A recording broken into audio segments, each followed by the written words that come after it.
Welcome back to another edition of the PIAA High School Football Report podcast. I'm Eric Epler from PennLive. My colleague, as always, Dan Sostek. Dan, how you doing, buddy? I'm doing. I'm pleased to report my car is back. I am now no Woo-hoo! longer beholden to rides from Eric Epler and Evan Whedon. I'll have to say I think Mr. Epler is a little better driver than Evan Whedon. They're both solid, but I think you guys both kind of drive the way you act, and I prefer Ep's straightforward approach a little more than Evan's tentative. Yeah, listen. The right lane is not the bad lane. It's No. okay to be in the right lane. Yeah. That's the thing with these young guys. They just want to go, go, go, go, go. Yeah. Stuff happens. Yeah. I have a perfect, in all my years, I have a perfect driving record. Perfect. I plan to keep it that way. Yeah. All right. So, Dan, let's get right to it. This obviously is the last full week of football. We had a tremendous 3 days at Cumberland Valley High School. Chapman Field was the backdrop for all 6 PIAA championship round games. And I was trying to recall all the other ones that I've witnessed, and it's been a long time since we had maybe 4 or 5 real good, solid football games of the 6. Obviously, this is the best competitive we've had since we've gone to 6 classifications. That's no doubt. But it's also one of the best competitive weeks or 3 days that we've had in championship round in quite a long time. I will say this: Thursday night was the coldest that I think I've ever been. When your face hurts, it's time to get out of there. And that's what was happening during the 4A championship game between Bonner Prendy and Lampeter Strasburg. It was hurting, brother. I was like, listen, I'm going to go in at halftime. And then I snuck out of the door to watch the second half, but I was not far from the heat. I know you were hurting as well, and you finally wised up and started layering like your mom always told you to do, right? To me, it's a good reminder of don't check the temperature when you're trying to figure out how cold it's going to be. You have to check the wind because Yes. the wind is what makes everything so miserable.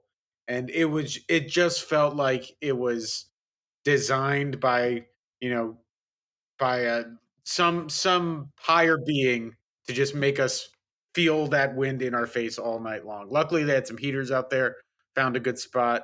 But yeah, the layering really helped the second day, even though it was not quite as cold. So some good football. I agree with you, though. I mean, we were talking about it earlier in the week that there had been 8 overtime state championship games in the history of the PIAA. And then we had 2 straight this weekend. So if you think about that, you increase the amount of overtime games by 25% in the span of 16 hours. I think that tells you how competitive this weekend was. Yeah, I will not mention his name, but he sort of jinxed it and put us all into the overtime locations there over the last over especially on Friday, were the 2 back-to-back overtime games. But let's start, Dan. We'll run through the games and break them down just real quick. Obviously, starting Thursday, the 1:00 game was the Class 1A final in Bishop Guilfoyle. I believe this is title number 5 now for them. 41-22 over Port Allegheny. Seems lopsided. Definitely was a little bit there late, but all in all, I thought a pretty fun game to watch. Oh yeah, I mean, anytime you have a 3,000-yard rusher going up against sort of a historic program like Guilfoyle, it's definitely an interesting matchup. I missed that one, kind of caught up on it with our recaps and everything.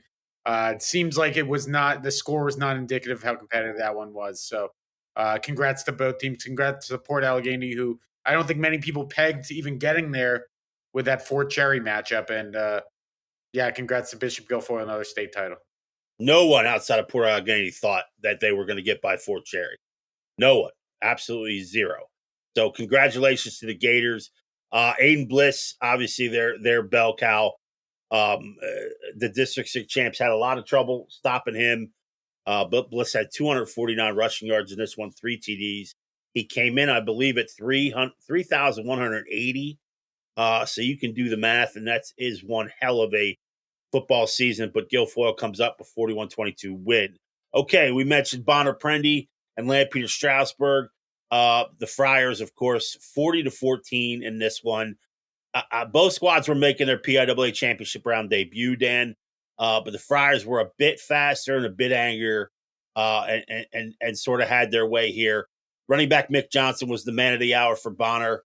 4 TDs in this one, and for the Friars defense, it was all about stopping that magician and quarterback Caleb House for the Pioneers.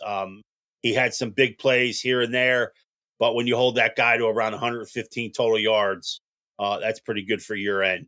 So regardless, one hell of a season for the District 3 champs. I think it's the first LL team to kind of make the championship round, if you're not counting the newcomer Wyomissing. I believe was like 2018 with Manheim Central. So that's quite a long time. So congrats to LS on a fantastic. What did you think about that one?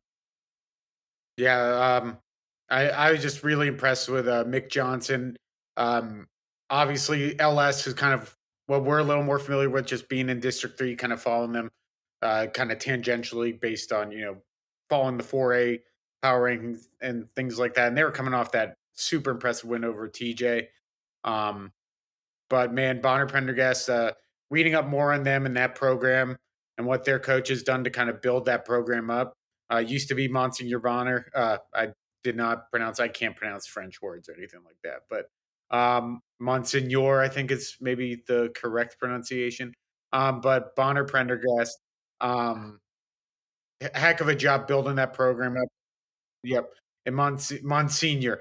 And it the Mick Johnson just put together a complete performance in that game at running back for him. Um, Bunch of touchdowns, and I thought it was pretty fitting that the last play of the game he gets a tackle for loss as a linebacker as well. Which it's kind of that's how those lower classifications go, right? You kind of need those guys that do everything for him. So, um, congrats to congrats to Bonner at Drexel Hill area school, bringing home a state title down the main line.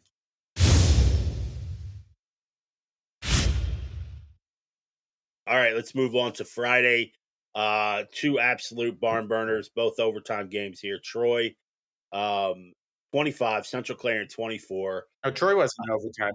I'm sorry, not That overtime, but wasn't overtime. just an unbelievable football game here to kind of set up McDevitt's game on Friday night. Obviously, they didn't have the. I really was impressed with Jace Ferguson in this one. We talked a lot about Central Clarendon's quarterback, kind of a do everything, dual threat kind of guy. They didn't have a ton of success running the football against Troy, but his passing sort of kept them in this thing.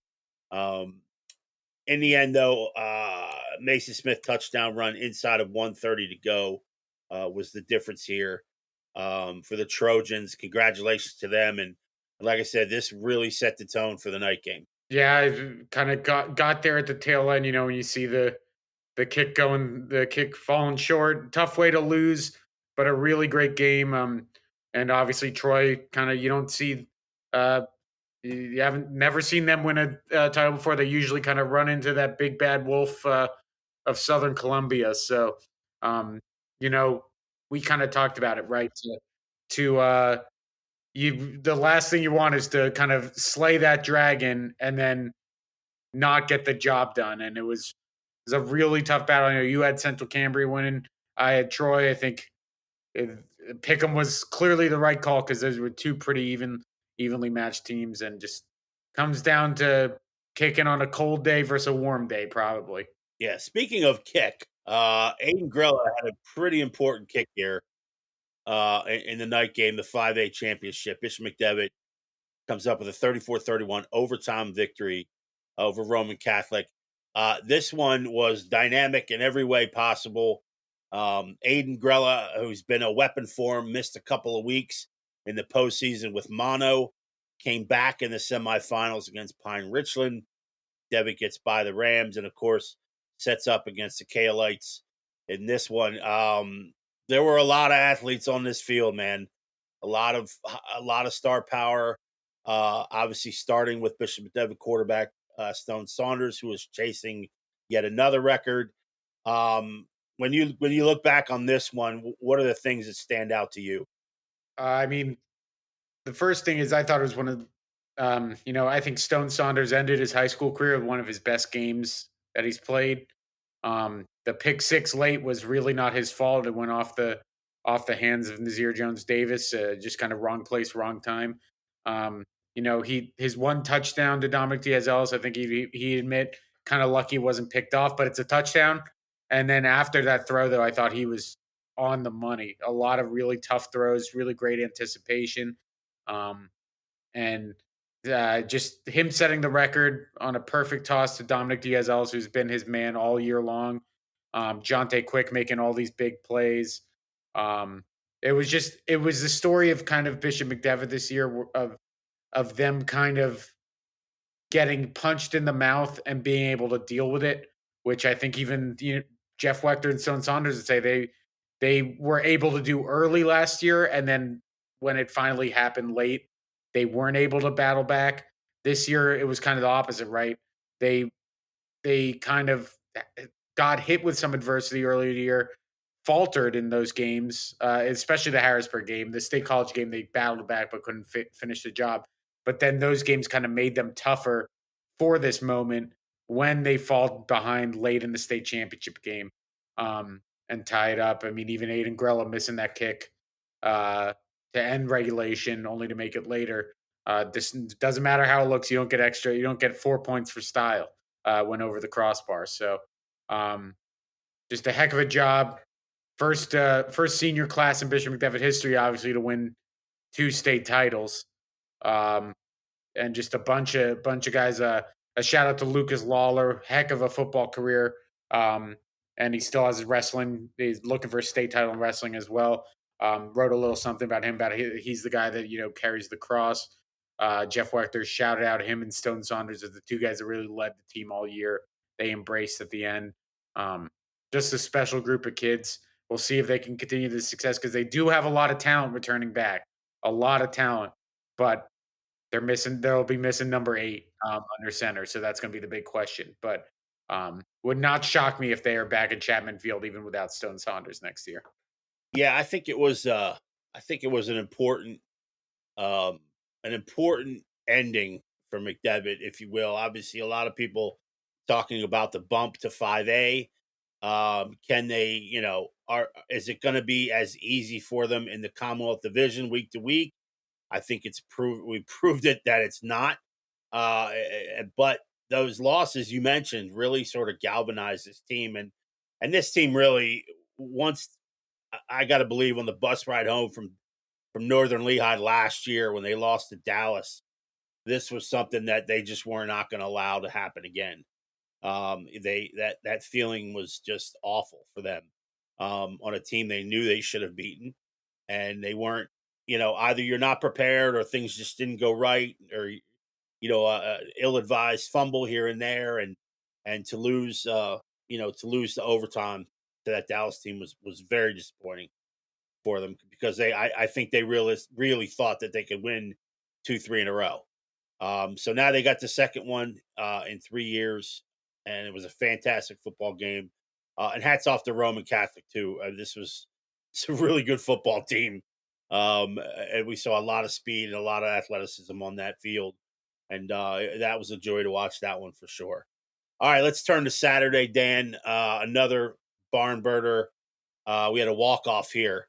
Northwestern Lehigh, who obviously lost last year to Bell Vernon, in the 3A final, gets one here against Avonworth, 36-33. Eli Zimmerman here with a walk-off TD run, a 10-yarder for the win in overtime. Avonworth had the ball first in OT, secured a field goal. And then Zimmerman, who is just a phenomenal player. He really is. Walks it off with a 10-yard TD Yeah. run. Um, this this was one of the best games of the weekend, and there were a lot of great games. But what did you notice about this one?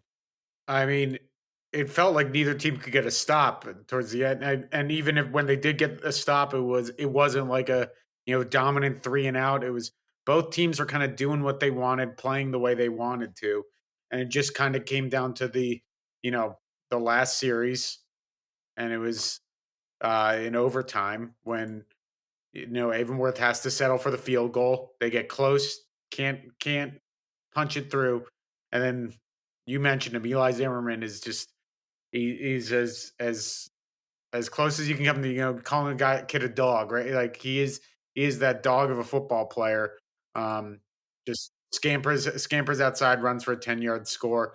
Also a couple tackles for loss on defense, and I know he's listed at 5'8". I'm not sure I'm buying he's 5'8". I don't think it matters. He plays like he's 6'4".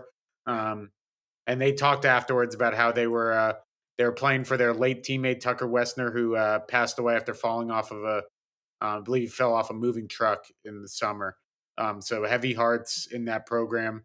Then Poli and just obviously their first state title as well.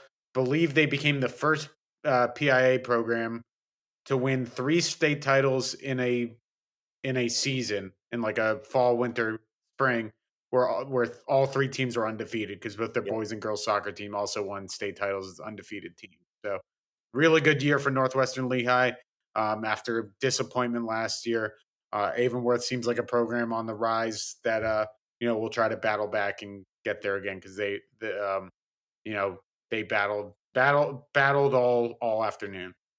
yeah, absolutely. That was a really good football game to watch. And then, of course, the 6A final Saturday night. I think most were hopeful that this game would turn into a sort of a back and forth affair too, but it did not. St. Joe's Prep, um, the dynasty continues 35-6 over Pittsburgh Central Catholic. Dan, you like the Vikings in this one? I have to point that out. But Cayenne Billups for St. Joe's Prep, boy, was he really good. Behind that, just unbelievably big and strong, and sort of blue collar offensive line for the Hawks. Yeah, yeah. I probably would have liked the Vikings a little less if I had known Xavier Thomas was going to get hurt. But I don't think that was making a difference in this game the way it went. Uh, just shows it's just the type of program St. Joe's Prep is, right? A down year, missing two Ohio State commits, and they still dominate. One of the very best programs in the state. It's a machine. The CJ Folk Charlie Folk played very well. The defense, Anthony Sacca.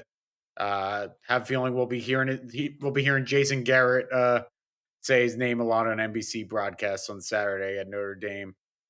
Cam Smith, another great player for them. Uh, you know, I'm sure we're gonna go through the same talk every that we have every year, right? About should this team be like, should this team be playing? Blah blah blah blah blah. It's like, what are you gonna do? It's they're here. They a couple of years ago, Mount Lebanon beat them. Someone else is gonna beat them again eventually.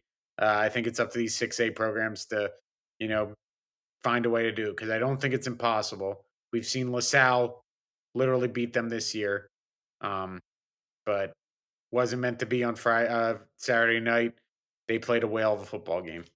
No, they did for sure. And again, it is that conversation that everybody seems to want to have here for a week until we turn to hoops, and then you start griping about the Roman Catholics and the Newmans of the world when we get down to hoops. But for right now, St. Joe's Prep, third straight 6A title.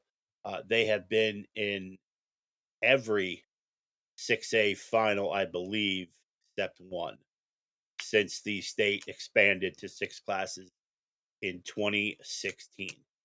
So pretty impressive run. Pretty good dynasty there for the Hawks. All right, so let's talk a little bit, Dan, quick before we get out of here. What's coming up? Football season may be over, but of course, the accolades are not. PennLive will be piecing together their all-star team briefly. Should I'm not sure when it's coming out, but It should be within the next couple of weeks, and of course, Allstate will then be somewhere between Christmas and New Year's. We'll get that out. Bit of news, if you did not see it, was the pick Harrisburg running back and defensive end Messiah Mickens, of course, class of 2026. Penn State recruit, was named Gatorade Pennsylvania Gatorade Player of the Year. That's pretty impressive. Your thoughts on that, Dan? Yeah, I mean, I thought it was interesting that in the press release it lists him as a defensive end first, because he's being recruited as a running back, and that's I'm sure if you ask Messiah, he'll call himself a running back first. But he's been so good defensively for that Harrisburg team this year. Um, just the eye popping numbers. I think over 30 tackles for loss. Double digit sacks. Has just been a menace there. Not the biggest. I think defensive end is kind of simplifying the type of position he plays. He's more of just I just call him a pass rusher, just a downhill football player. Um, but pretty productive first year at a new program, if you ask me. Yeah, it is all about the numbers. I think that's why he was even considered and labeled first as defensive end. I mean, his numbers are unbelievable, and you could argue stat wise he had a better year on the defensive side, but of course, he's a heck of a running back too, and he really willed those guys in a couple of games where not only they were missing Kevin Brown, but they missed Kymir was out for a game or two, and Kymir Williams, and Jayon Lewis obviously making his debut as the quarterback, so kind of keeping them along. And there really was a lot of games there where Messiah Mickens and guys like Quincy Brandon were sort of, keeping the house together, and keeping it moving forward. So, um, great year for Messiah. Congratulations to him. That's a big, big honor. And third year in a row that came from the Mid Penn. We had 2 years ago with Stone Saunders as a sophomore, and then of course Rico Scott, the wideout now at Alabama, um, was last year's Pennsylvania Gatorade Player of the Year. So I think what happens next is um, he goes against the Jersey and Maryland, those three, and then they pick like a tri-state, Player of the Year as well, in a banquet that I believe is at the end of the year. hmm So we'll find that out shortly too. So, okay, Dan. Anything else that we missed here before we get out of here? I don't think so. I think just again, shout out to Cumberland Valley. I know there's always talk about hey, look at where all these other states host their state championship games and everything, and other states get to do it in NFL stadiums or college football stadiums. And we sat down with Bob Lombardi this weekend, and that conversation will be out soon, I believe. But you know, look at a map in Pennsylvania, right? There are limited options that make logistical sense to host a state football championship, and the options do not include the two NFL stadiums in the state. Right. So if you accept that, the only other place that makes sense that's a, you know, big name place that would get fans excited is Beaver Stadium at Penn State. And I imagine if that was an option, that would be where the PIAA is holding the events. So when we're limited to these choices and you kind of you have to find a place to host, um, I don't know if you'd be able to find a place that does a better job than Cumberland Valley hosting it. I know there's going to be always people complaining about it that it's at a high school. There's not enough room here, room there, or whatever. Uh, First off, you look at the crowds. I think we've talked about before declining numbers in attendance at these games to begin with. So it's not like a NFL stadium would look or even sound that great with the declining numbers. And B, I just think they work really hard. They really want to do a good job hosting it. And I think they've got tons of personnel there. You see guys like football players on the Cumberland Valley team working as staff, like Brody Pines Hmm. and Jaden Holmes working as staff to kind of help things go. It's just everyone's pitching in there, and I think Josh Oswalt running around constantly. Uh, you know, to make sure things are going smooth. Mike Craig, all those guys. So I just want to give them a shout out because I know they probably have to deal with complaints all the time, and I think they do as good of a job as anyone could possibly ask, given the state we live in. Yeah. No, I echo that. That's very well said. Cumberland Valley does a tremendous job as host of this thing, and yeah, I mean it's the third year now. Um, I know the PIAA. We like you said, we talked to PIAA officials uh, midweek, and they're extremely happy with Cumberland Valley, and so it's a good home. It's right place, right time for the state championship football games. All right, that'll do it for this edition of the PA High School Football Report podcast. I want to thank all of our listeners throughout the year for helping us build this and helping us trod through the football season. All right, for Dan Sostek, I'm Eric Epler. Thanks for joining us.